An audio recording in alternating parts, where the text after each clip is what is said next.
হয় আজি আমি BSU বড়োলেণ্ড ছাত্ৰ সন্থা ফালৰ পৰা এটা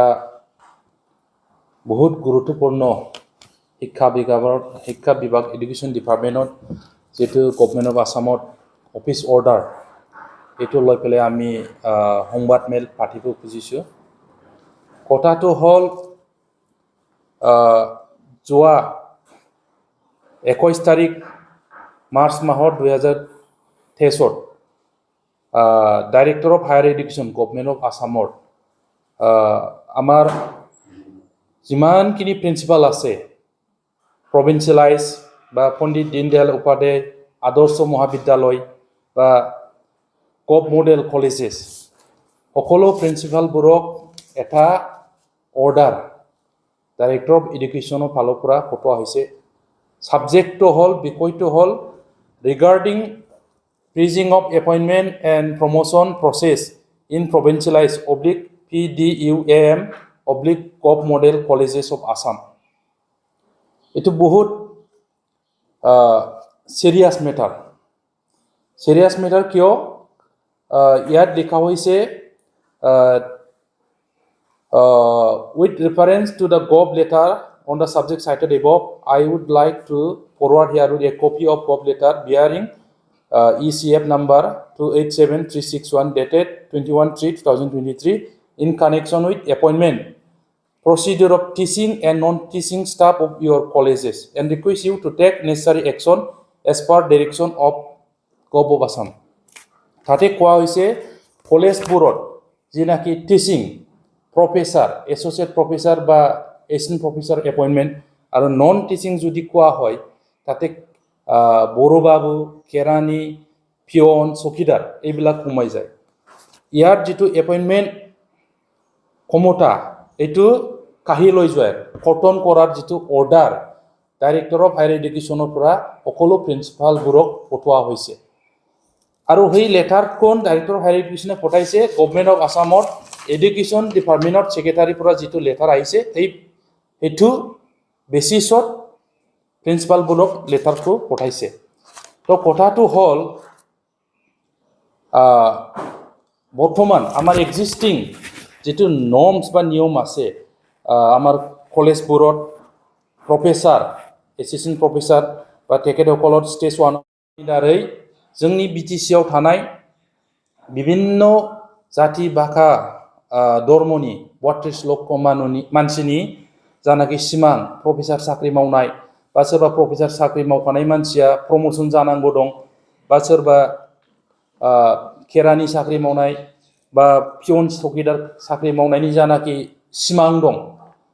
आसाम गभर्नमेन्टनि बे अर्डारा जुदि बिटिसिआवबो लागु जानांगौ जायोब्ला जों बहुत डिप्राइभ जागोन वन्चित जागोन खारन बे जानाखि कमन रिक्रुटमेन्ट बोर्ड दानो नागिरदों बाहाय आसाम गभर्नमेन्टनि गासिबो गिदिर गिदिर अफिसार मानसिफोरखौसो कमिटियाव सोरखौबा चेयारपारसन सोरखौबा मेम्बार हिसाबै कमिटिखौ दानो होदों आरो बिथांमोनानो सेलेक्शन इन्टारभिउ फाथिनानै परीक्षा फाथिनानै सेलेक्शन खालामगोन रिकमेन्डेसन खालामनानै बेखौ आसामावसो हरगोन किन्तु दानि एक्जिस्टिं नियमाव बिटिसि ओनसोलाव जोंना कलेज बोर्डआव थानाय बे गभार्निं बडि जिबिनि चेयारमेन सोरबा पलिटिशियानो जा बा एकाडेमियानो जा कलेजनि प्रिन्सिपाला मेम्बार सेक्रेटारि जायो माखासे मेम्बारफोर थानानै बे सेलेक्शन बोर्डानो इन्टारभिउ फाथिनानै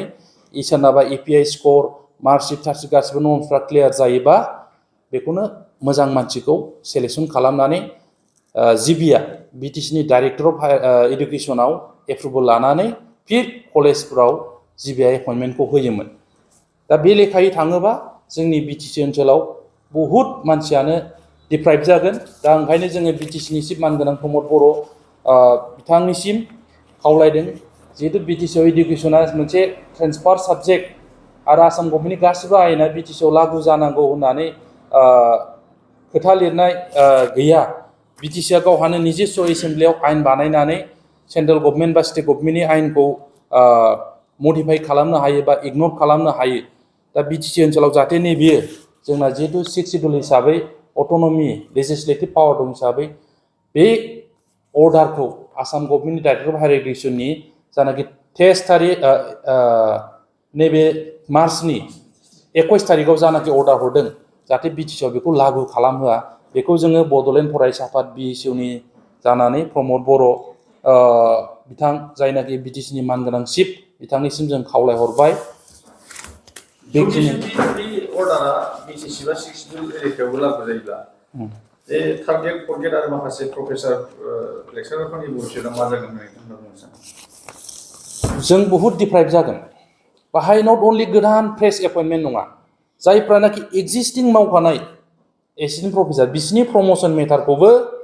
आसाम गभर्नमेन्टनि बे डाइरेक्टर अफ हायार इडुकेसनासो नायगोन होनना बुङो प्रमोशना ओरैबायदि एसिस्टेन्ट प्रफेसरा स्टेज 1 निफ्राय स्टेज 2 स्टेज 2 निफ्राय स्टेज 3 बेनिफ्रायसो एसोसिएट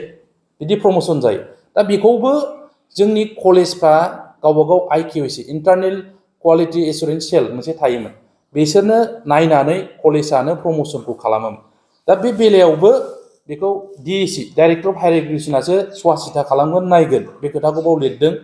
आरो फ्रेश एपइन्टमेन्टनि बेलायावबो नैबे Assam colleges services recruitment board बिथांमोनासो इन्टारभिउ एडभार्टाइज होगोन इन्टारभिउ फाथिगोन बेनिफ्राय सुइटेबल केन्डिडेटखौ सेलेक्सन खालामनानै होजों आसामावसो हरगोन खायलिफारायाव बेनिफ्रायसो एपइन्टमेन्टखौ होगोन बाहाय खुनु जिबिनि रल थानाय नंला दा गभार्निं बडिफोरनि रल थानाय नंला दा बिदिब्ला जोंनि बिटिसि बासिया बहुत डिप्राइभ जागोन ओंखायनो बे आयेनखौ बे अर्डारखौ आसाम गभर्नमेन्टनि अर्डारखौ बिटिसिआ लागु खालामनो नाङा बिथांमोनहा बिटिसिनि एसेम्ब्लि जों खोनादों 4 एप्रिलाव 4 आरो 5 तारिख एप्रिलाव बिटिसिनि एसेम्ब्लि जुथुमगोन बा बाजेट सेसना जागोन होननानै जों खोनादों जाहाथे बाहाय रुलिं गभर्नमेन्टनियानो जा बा अपोजिसन गभर्नमेन्टनियानो जा बे मेटारखौ बे इस्युखौ सिरियासलि डिबेट डिसकासन खालामनानै मोनसे लामाखौ जायनाखि दा जोंनि बिटिसि बासिनि मानसिफ्रा गिदों बहुत प्रफेसारफ्रा गिदों दिनै सोरबा सोरबा कलेजाव 5,000 8,000 गेस्ट लेक्सारार हिसाबै मावनानै दं जोंनि बहुत प्रभिन्सियेलाइज कलेजफ्राव साख्रि जागोन होननानै आसा खालामनानै दं नेट स्लेट गासिबो क्राइटेरियानो दं सोरबा पिएइचडि खालामगासिनो दं दा बैसोरनि भबिष्यतआ मा जागोन बिसोर मावखानायाथ' मावखानाय बिसिनि भबिष्यतआबो साख्रि मोननांगौआ एसे गोनो गोथो जाहैगोन बहुत डिप्राइभ जानो हागौ आरो लोगोसे गोदान यां जेनेरेसन जायफ्रानाखि फ्रेश यां जेनेरेसन बिसोरनि थाखायबो बे जिनिसा खथिकारक आसाम गभर्नमेन्टनि डिसिसना दा बेखौ सानै हयै जोंनि दैदेनगिरिफ्रा दानि सरकार थानायफ्रा जाहाथे स्टेन्ड जायो मेम्बार हिसाबै তাৰপিছত एजन मेम्बार फाइनान्स बा एन्टारप्रेनियर लाइनर एक्सपार्ट তাৰপিছত 2 জন সাবজেক্ট এক্সপার্ট তো এই কমিটিবোৰ আসাম গভৰ্নমেন্টৰ আন্ডাৰত ডাইৰেক্টলি ডাইৰেক্টৰ অফ হায়াৰ এডুকেশ্যনৰ আন্ডাৰত থাকিব আৰু তেখেতসকলে কি লিখা হৈছে ইয়াত স্পষ্টকে 5 নম্বৰ পইণ্টত লিখিছে The selection board shall conduct the examination and test of interview for selection of candidates for the teaching employees such as principal, assistant professor, and such as other posts for the non-teaching employees such as librarian, assistant librarian, junior assistant, peon, and such other posts. তো কথাটো স্পষ্ট হল সেই বোর্ডে আমার কলেজবোৰত যিমান প্ৰিন্সিপালৰ পৰা আৰম্ভ কৰি প্ৰফেচাৰ বা খেৰানি চাকৰি বড়োবাবু পিয়ন সবকৰ কাৰণে ইণ্টাৰভিউ পাতি পেলাই তেখেতসকলে যি কেণ্ডিডেটক সিলেকশ্যন কৰি ৰিকমেণ্ড কৰিব এইটো directly government of Assam director of হায়াৰ এডুকেশ্যনৰ পৰা এপ্ৰুভেল লৈ পেলাই তেখেতসকলেহে এপইণ্টমেণ্ট দিছে তো কথাটো হ'ল বৰ্তমান চলি থকা যিটো গভৰ্নিং বডিৰ ক্ষমতা গভৰ্নিং বডি নিজে ইণ্টাৰভিউ পাতি পেলাই সুইটেবল কেণ্ডিডেটক সিলেকশ্যন কৰি পেলাই কলেজ বডি গভৰ্নিং বডিয়ে যে এপইণ্টমেণ্ট দিছিল সেই ক্ষমতাটো সেই দুটা অৰ্ডাৰ গভৰ্নমেণ্ট অফ আসামৰ পৰা যিটো অৰ্ডাৰ আহিছে ইয়াৰ দ্বাৰা কৰ্তন কৰা হ'ল তো কথাটো হ'ল আমাৰ কনচাৰ্ণটো হ'ল আমাৰ বিটিসি অঞ্চলক লৈ পেলাই আমি কনচাৰ্ণ আমি সবে জানো যে বিটিসি এটা 6 শিডিউল কাউন্সিল আৰু শিক্ষা বিভাগটো বিটিসিত এটা ট্ৰান্সফাৰ সাবজেক্ট তো